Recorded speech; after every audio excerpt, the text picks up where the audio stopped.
Taiwan.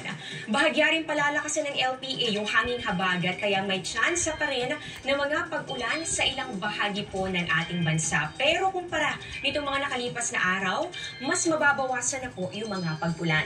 Base sa datos ng Metro Weather, umaga bukas halos wala pong mga pag-ulan sa malaking bahagi po ng Pilipinas, maliban dito sa Bicol Region, ganoon din dito sa ilang bahagi po ng Visayas at pati na rin sa ilang lugar dito sa bahagi po ng Mindanao. Meron din mga pag-ulan dito po yan sa may Batanes at pati na rin sa Babuyan Islands dahil po yan sa epekto ng LPA.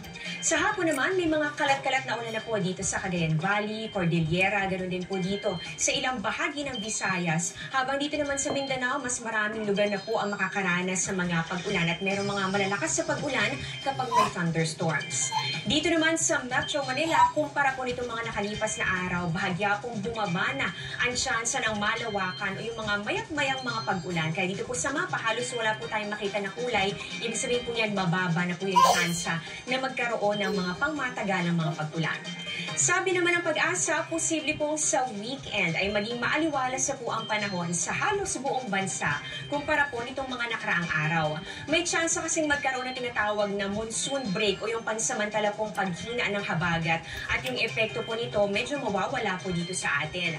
Pwedeng maging maalinsangan po ulit o mainit ang panahon at kung may mga pag-ulan man ay dahil po yan sa localized thunderstorms. Pero syempre, mag-monitor pa rin po tayo sakaling magkaroon ng pagbabago.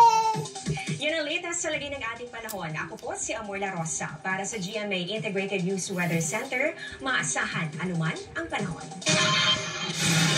Alamin, mistulang pagyakap ng ulam sa kabundukan. Paano nga ba nangyayari? Kuya Kim?